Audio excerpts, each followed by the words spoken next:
Hello and welcome to another episode of Lincoln to Local. I'm Rachel Havens and I've got Zac Swartz here with me from our Public Policy Division. And Zac, this was a little bit of a short week over at the Capitol because of spring break, but we did have a really exciting legislative show at the Oklahoma Youth Expo on Tuesday night. Can you tell us a little bit about that event and how it went? Yeah, this week the House and the Senate met for 2 days, and then they kind of took an adult spring break. A lot of these legislators have families back home, and this is kind of a week for them to get with their families and go on vacation. But yes, we did have a OYE Legislative Show that Steve Thompson and I helped with, trying to pair those legislators with their animal that they were showing from their district. Yeah, that's a really awesome way for our lawmakers to connect with our youth in agriculture. Yes, it was a great event, and I look forward to next year's already. Awesome.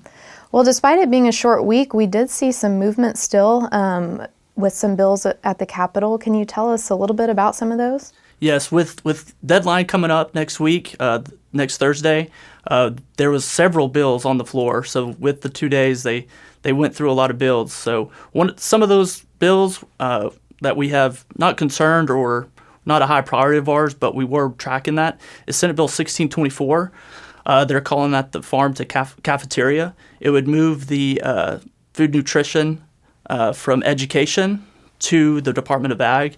That's not a high priority of ours, but we are tracking that legislation as it moves over to the House, and that bill did pass the Senate. Another piece of legislation that passed the House was House Bill 2179 by Fetgetter. It would be a tiered application fee based on square footage for medical marijuana growers.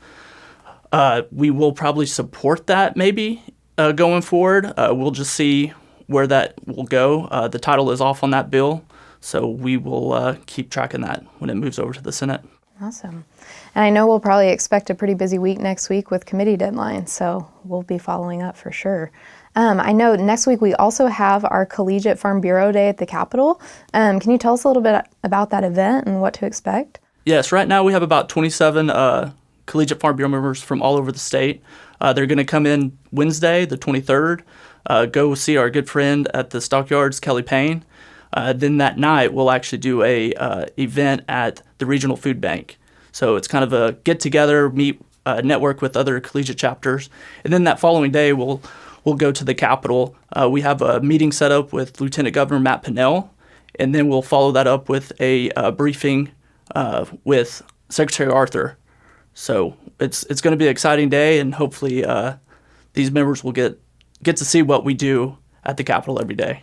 Yeah, it's really great to see our young people getting out to the Capitol. I know we also have some counties that have been visiting the Capitol and will continue to do so. If we have counties that are wanting to schedule a visit like that, what do they need to do? Who do they need to contact? Yeah, we have several counties in probably the next 2 weeks. We have about 4 or 5 that will be coming up to the Capitol. If they could just give us a call at the home office, we'll get that set up for them, and we'll have a good day and let them meet their legislators, and then have a lunch set up with their legislators. Awesome. That's a great opportunity. Well, thanks, Zac, and thank you for joining us on another episode of Lincoln to Local.